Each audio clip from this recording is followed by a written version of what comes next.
বন্ধুগণ, আমার হাতে যে সেটটি দেখতে পাচ্ছেন এটি অরবিট V1 মডেলের।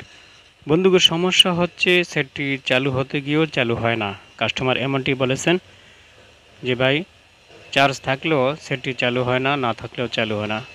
তো আমরা অবশ্যই কাজ করার পূর্বে দেখে নিব যে আসলে সমস্যাটি এমন কিনা যেমনটি কাস্টমার বলেছেন। বন্ধুগণ, প্রত্যেকটি সেট গ্রহণ করার পূর্বে কাস্টমার যেমন বলে তেমন কিনা পরীক্ষা নিরীক্ষা করেই আমরা সেট গ্রহণ করব। তো আমি সেটটি পরীক্ষা নিরীক্ষা করেই গ্রহণ করেছি। তবে আপনাদেরকে দেখাবো যে সমস্যা কী আর সমাধান কী। দেখেন, সেটটি চালু হওয়ার পথে, দেখা যাক কী হয়। না বন্ধুগণ, সেটটি চালু হলো না, চালু হতে গিয়েও চালু হলো না। কাস্টমার যেমনটি বলেছেন তেমনটি পেয়েছি। বন্ধুগণ, এই সমস্যার সমাধান কিভাবে করতে হবে আমি আজকে আমার এই ভিডিওর মাধ্যমে আপনাদেরকে দেখাবো। অবশ্য যারা মোবাইলের কাজে একেবারে নতুন তারাই আমার এই ভিডিওটি কন্টিনিউ করবেন। যারা মোবাইলের কাজে পুরাতন তাদের দেখার প্রয়োজন নাই। বন্ধুগণ, যারা মোবাইলের কাজে নতুন তাদের কিপ্যাড মোবাইলের মাইক্রোফোন লাগাইতেও কিন্তু সমস্যা হয়ে যায়। দেখা গেছে কেহ কেহ নেগেটিভের জায়গায় পজিটিভ, পজিটিভের জায়গায় নেগেটিভ লাগিয়ে রাখেন। তো বন্ধুগণ, এই সেটের সমস্যার সমাধান আমরা অ্যাট ফার্স্ট যেটা করব সেটা হলো ব্যাটারির যেই সার্কিট আছে না, সার্কিটে একটি থার্মাল ফিউজ থাকে, সেই ফিউজটি নষ্ট হয়ে গেলে কিন্তু এমন সমস্যা হতে পারে। সেজন্য অ্যাট ফার্স্ট আমরা এই ফিউজটি জাম্পার করে দেখব যে সেটটি ফুললি রানিং হয় কি না। যদি ফুললি রানিং হয় তাহলে আমরা এই ফিউজটি চেঞ্জ করে দিব। আর যদি রানিং না হয় তাহলে এই ফিউজের জায়গায় ফিউজ রাখবো। আমরা দ্বিতীয় ধাপে কাজ করব। তো আশা করি প্রথম ধাপেই সমস্যার সমাধান হয়ে যাবে। প্রথম ধাপ হলো এই ফিউজটিকে জাম্পার করে দেওয়া। বন্ধুগণ, প্রত্যেকটি ব্যাটারিতে একটি সার্কিট থাকে, যে সার্কিটে কতগুলি কম্পোনেন্ট থাকে এবং কিছু ছোট ছোট আইসি থাকে।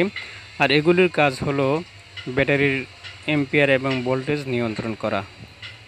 বন্ধুগণ, এই ফিউজটি কিন্তু এম্পিয়ার নিয়ন্ত্রণ করার জন্য লাগানো হয়।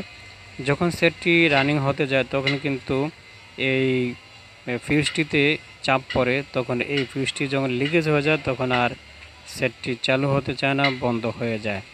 তো এই ফিউজটি যদি আমরা জাম্পার করে দেখি যে সেটটি ফুলি রানিং হয়, তাহলে আমরা এই ফিউজের জায়গায় অন্য একটি ফিউজ লাগাবো। এই সকল ফিউজ মার্কেটে কিনতে পাওয়া যায়, অথবা অন্য ব্যাটারি থেকে আমরা এই ফিউজ লাগিয়ে দিতে পারি।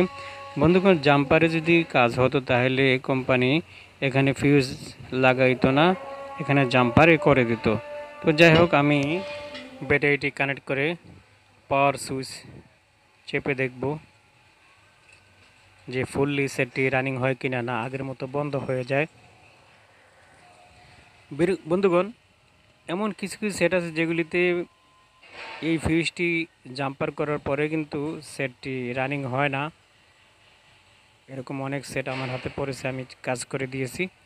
তো দেখব এই সেটের ক্ষেত্রে কি দাঁড়ায়। সেটটি চালু হচ্ছে, রানিং হওয়ার পথে, দেখা যাক কি হয়।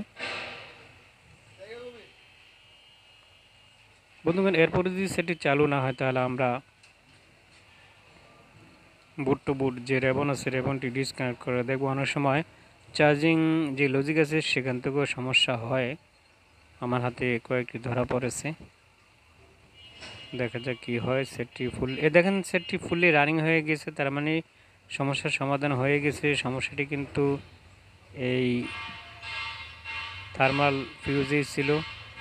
তো বন্ধুগণ, ভিডিওটি ভালো লাগলে লাইক করবেন, কিছু জানার বা বোঝা থাকলে কমেন্ট করবেন, অবশ্যই আমি রিপ্লাই দেওয়ার চেষ্টা করব। ধন্যবাদ। এখানে আল্লাহ হাফেজ। আসসালামু আলাইকুম রহমতুল্লাহ।